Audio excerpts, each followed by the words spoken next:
अक्षय तृतीया को आखा तीज भी कहा जाता है। अक्षय तृतीया का व्रत वैशाख माह की शुक्ल पक्ष की तृतीया को किया जाता है। इस दिन लक्ष्मी जी के साथ भगवान नारायण जी की पूजा की जाती है। सबसे पहले दोनों को गंगा जल से स्नान कराना चाहिए और फूल तथा माला अर्पित करनी चाहिए। चंदन का तिलक करके धूप दीप से आरती करनी चाहिए। मिश्री व भीगे हुए चनों का भोग लगाना चाहिए। भगवान को तुलसी दल अर्पित व नैवेद्य अर्पित कर ब्राह्मणों को भोजन कराकर सामर्थ्य अनुसार दक्षिणा देनी चाहिए। अगर ब्राह्मणों को भोजन कराने का भी सामर्थ्य ना हो तो व्यक्ति को अपनी श्रद्धा अनुसार दान दक्षिणा देनी चाहिए। अक्षय तृतीया यानी हर घड़ी शुभ।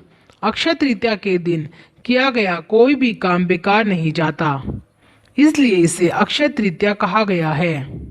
अर्थात जिस काम का क्षय ना हो वह अक्षय हो जाता है। अक्षय तृतीया का व्रत भगवान लक्ष्मी नारायण को प्रसन्नता प्रदान करता है। इस दिन सुबह के समय सबसे पहले मूंग व चावल की खिचड़ी बना नमक डाले खाना बहुत शुभ माना गया है। भारत के कई भागों में इस दिन पापड़ नहीं सेका जाता और ना ही पकी रसोई ही बनाई जाती है। इस दिन नया घड़ा, पंखा, चावल, चीनी, घी, नमक, दाल, इमली, रुपए आदि को श्रद्धापूर्वक ब्राह्मण अथवा सुपात्र को दान देना चाहिए। अक्षय तृतीया के दिन गंगा स्नान का विशेष महत्व है। इस दिन स्नान करके जौ का हवन, जौ का दान, सत्तू को खाने से मनुष्य के सब पापों का नाश होता है। मृत पितरों का तिल से तर्पण, जल से तर्पण और पिंड दान भी इस दिन इस विश्वास से किया जाता है कि इसका फल अक्षय होगा।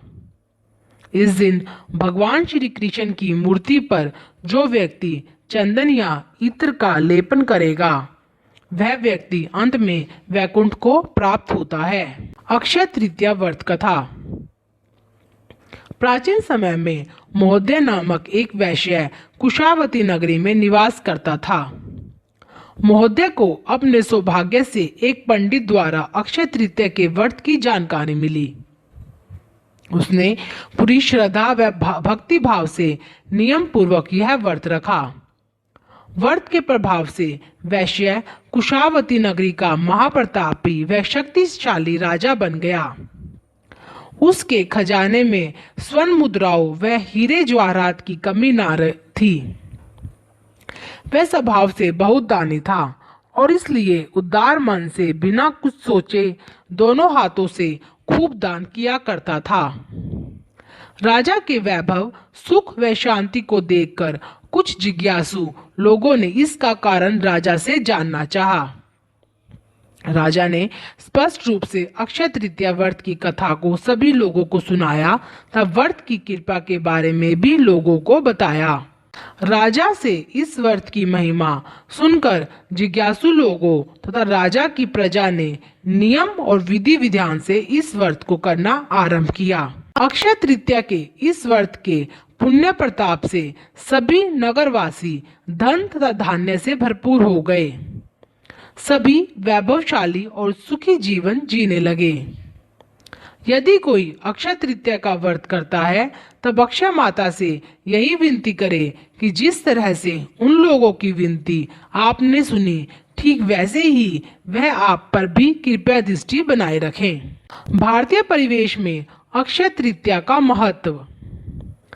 बद्री नारायण दर्शन तिथि।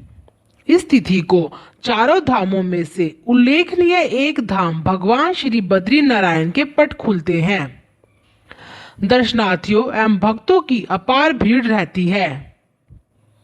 भक्तों के द्वारा इस दिन किए हुए पुण्य कर्म, त्याग, दान, दक्षिणा, जप, तप, होम, हवन, गंगा स्नान आदि कार्य अक्षय की गिनती में आ जाते हैं। भगवान भक्तों का प्रसाद प्रेम से ग्रहण करते हैं। वृंदावन में श्री बिहारी जी के दर्शन। अक्षय तृतीया को ही वृंदावन में श्री बिहारी जी के चरणों के दर्शन वर्ष में एक बार ही होते हैं।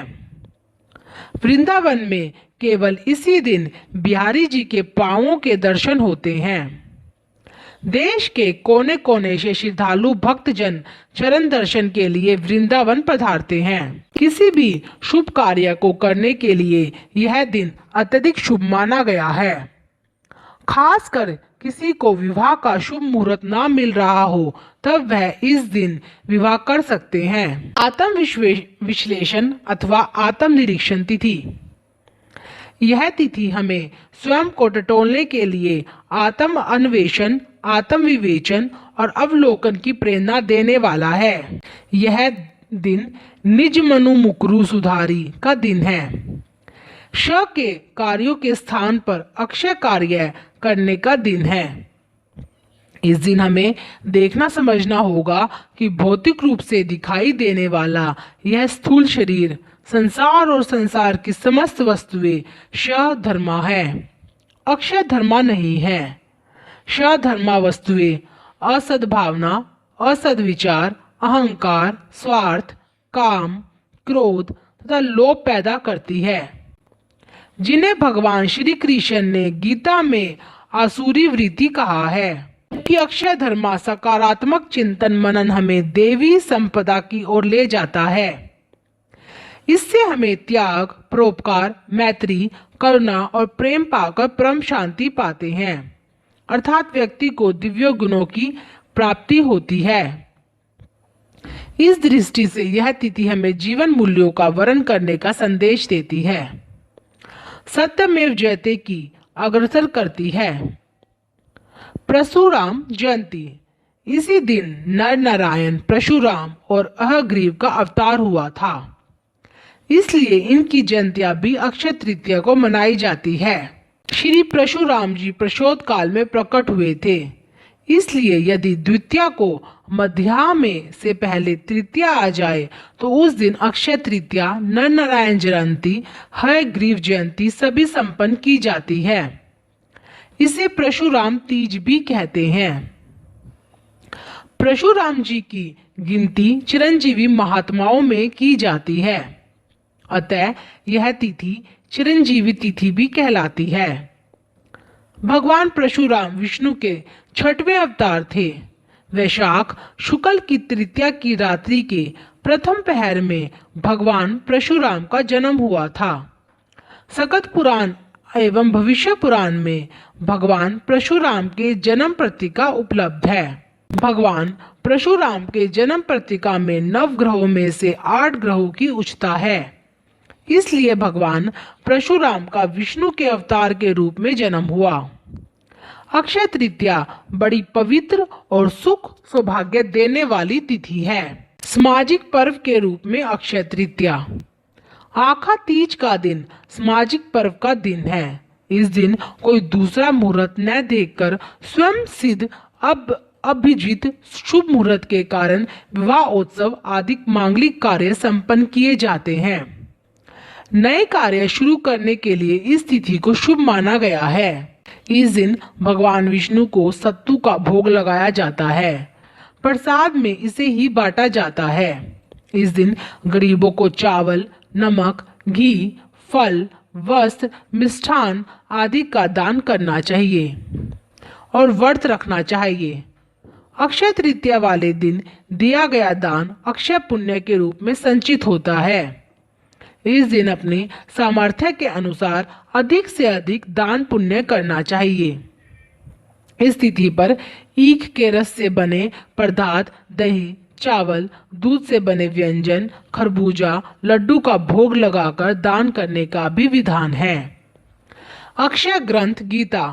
गीता स्वयं एक अक्षय अमर निधि ग्रंथ है, जिसका पठन पाठन मनन एवं स्वाध्याय करके हम जीवन की पूर्णता को पा सकते हैं, जीवन की सार्थकता को समझ सकते हैं और अक्षय तत्व को प्राप्त कर सकते हैं। अक्षय तिथि के समान हमारा संकल्प दृढ़, श्रद्धापूर्वक और हमारी निष्ठा अटूट होनी चाहिए, तभी हमें व्रत उपवासों का समग्र अत्यधिक आध्यात्मिक फल प्राप्त होता है। नवापन का पर्व है अक्षय तृतीया। भारतीय लोकमानस सदैव से ऋतु पर्व मनाता रहा है। हर ऋतु के परिवर्तन को मंगल भाव के साथ मनाने के लिए व्रत, पर्व और त्योहारों की एक श्रृंखला लोक जीवन को निरंतर आबाद किए हुए है। इस श्रृंखला में अक्षय तृतीया का पर्व वसंत और ग्रीष्म के संधि काल का महोत्सव है। वैशाख शुक्ल तृतीया को मनाए जाने वाला यह व्रत लोक में बहुश्रुत और बहुमान्य है। वैकुंठ पाने के करने के लिए उपाय। वैशाख मास माधव का माह है। शुक्ल पक्ष विष्णु से संबंध रखता है। रोहिणी नक्षत्र में भगवान श्री कृष्ण का जन्म हुआ। धर्मशास्त्र के अनुसार ऐसे उत्तम योग में अक्षय तृतीया पर प्रातः काल शुद्ध होकर चंदन व सुगंधित द्रव्यों से श्री कृष्ण का पूजन करने से वैकुंठ की प्राप्ति होती है। अक्षय तृतीया न माधव समो मासो न कृतेन युगम समम न च वेद समम शास्त्रम न तीर्थर्थ गड्यम समम।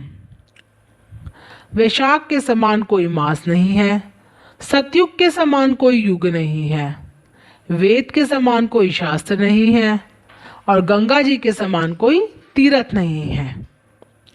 वैशाख मास की विशिष्टता इसमें पड़ने वाली अक्षय तृतीया के कारण अक्षुण्ण हो जाती है। अक्षय का शब्दाधिक अर्थ है जिसका कभी नाश न हो, अर्थात जो स्थायी रहे। स्थायी वही रह सकता है जो सर्वदा सत्य है। सत्य केवल परमात्मा है जो अक्षय है, अखंड और सर्वव्यापक है। यह अक्षय तृतीया तिथि ईश्वर तिथि है। चारों युगों सतयुग, त्रेता युग, द्वापर युग और कलयुग में त्रेता युग का आरंभ इसी आखा तीज से हुआ, जिससे इस तिथि को युग के आरंभ की तिथि युग आर्ध तिथि भी कहते हैं। अक्षय तृतीया पर कुंभ का पूजन व दान अक्षय फल प्रदान करता है।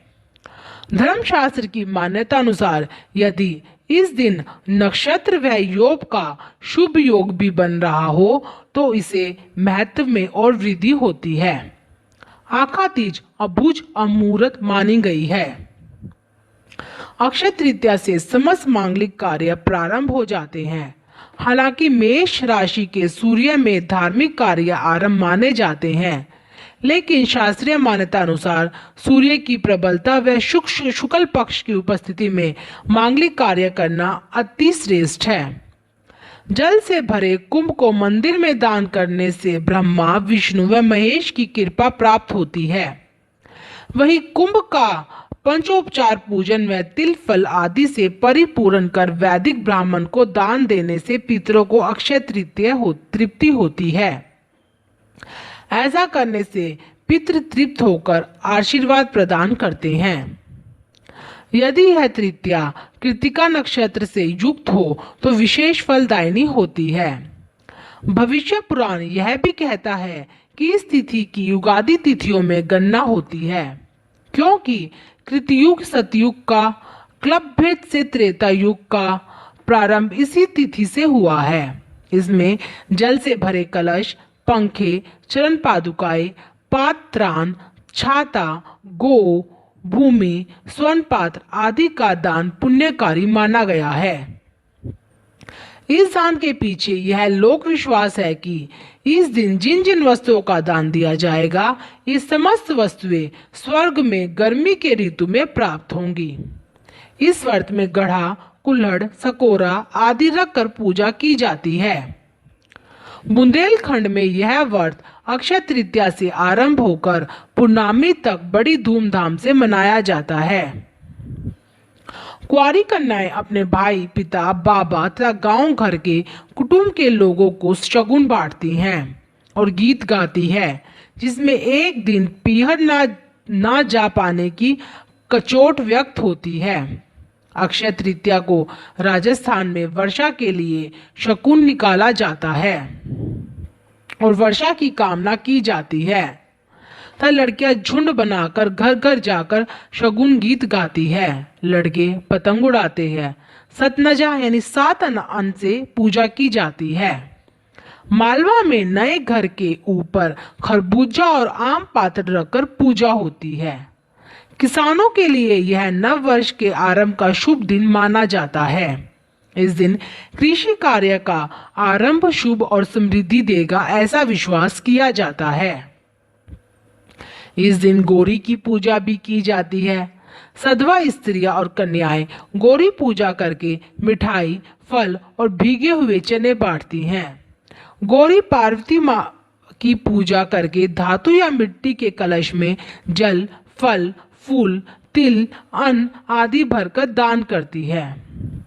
गौरी विनायक कोपेता के अनुसार गौरी पुत्र गणेश की तिथि चतुर्थी का संयोग यदि तृतीया में होता है तो यह अत्यधिक शुभ फलदायिनी होती है। इस तिथि को सुख, समृद्धि और सफलता की कामना से व्रत उत्सव के साथ ही अस्त्र, शस्त्र, वस्त्र, आभूषण आदि बनवाए, खरीदे और धारण किए जाते हैं। नई भूमि का क्रय, भवन, संस्था आदि का प्रवेश इस तिथि को शुभ फलदायी माना जाता है। अक्षय तृतीया में तृतीया तिथि, सोमवार और रोहिणी नक्षत्र तीनों का संयोग बहुत श्रेष्ठ माना जाता है। किसानों में यह लोक विश्वास है कि यदि इस तिथि को चंद्रमा के अस्त होते समय रोहिणी आगे होगी तो फसल के लिए अच्छा होगा और यदि पीछे होगी तो उपज अच्छी नहीं होगी। इस संबंध में भड्री की कहावतें भी लोक में प्रचलित है। अखे तीज रोहिणी न हुई, पोष अमावस मूल न जोई, राखी श्रवणो हीन विचारो, कार्तिक पुनो कृतिका टारो, मही माही खलबलही प्रकाशे, कहत भंडरी साली बिनासे। अर्थात बैशाख की अक्षय तृतीया को यदि रोहिणी न हो, पोष की अमावस को मूल न हो, रक्षाबंधन के दिन श्रावण और कार्तिक की पूर्णिमा को कृतिका ना हो तो पृथ्वी पर दुष्टों का बल बढ़ेगा और उस साल धन की उपज नहीं होगी। युग बदला, आवश्यकताएं बदली और मान्यताएं भी बदल गई। आज मानव जीवन का केंद्र बिंदु केवल अर्थ और काम में ही सीमित हो गया है और शेष दोनों धर्म और मोक्ष भी अर्थ पर ही आधारित हो गए हैं। आज व्यक्ति की सर्वप्रथम आवश्यकता केवल आर्थिक ही है। उसके पास धन का ना होना सुखद जीवन का अंत ही माना जाता है। यह पर्व लक्ष्मी विष्णु की आराधना का विशेष पर्व है। हमारे शास्त्रों में कहा गया है कि यदि लक्ष्मी जी विष्णु जी के साथ मनुष्य के रूप में स्थायी रूप से निवास करे तो व्यक्ति के जीवन में किसी भी वस्तु तथा भौतिक सुखों का अभाव हो ही नहीं सकता। हमारे शास्त्रों में इसलिए इस दिन विशेष रूप से श्री यंत्र, जो कि माँ लक्ष्मी जी का आधार एवं मनुष्य को जीवन में हर प्रकार का भौतिक सुख और ऐश्वर्य देने वाला है तथा दरिद्रता को जीवन से दूर करने वाला है, इस श्री यंत्र की घर में स्थापना विधान बतलाया गया है। स्वयं गुरु गोरखनाथ जी ने भी एक स्थान पर कहा है, भले ही अन्य सारे प्रयोग असफल हो जाएं, भले ही साधक नया हो, भले ही उस स्पष्ट मंत्रों के उच्चारण का ज्ञान ना हो, परंतु अक्षय तृतीया के अवसर पर इनको सफलता अवश्य मिलती है। इस पर्व की पूर्णता के बारे में स्पष्ट करते हुए यहाँ तक कहा गया है कि कोई अभागा ही होगा जो इस पावन अवसर को गवाएगा। जिसके भाग्य में दरिद्रता ही लिखी हुई हो वही ऐसा अवसर चूकेगा। अतः इस मुहूर्त का उपयोग करके व्यक्ति अपने दरिद्रता, अभाव, परेशानियों को हमेशा के लिए अपने जीवन से कोसों दूर भगा सकता है और उसके स्थान पर सुख, समृद्धि, ऐश्वर्य व उन्नति को प्राप्त करता है। अक्षय तृतीया वाले दिन स्वर्ण मुद्रा व स्वर्ण आभूषण खरीदने की भी प्रथा है। यह मान्यता है कि ऐसा करने से मनुष्य के जीवन व घर परिवार में सुख, समृद्धि और ऐश्वर्यता आती है।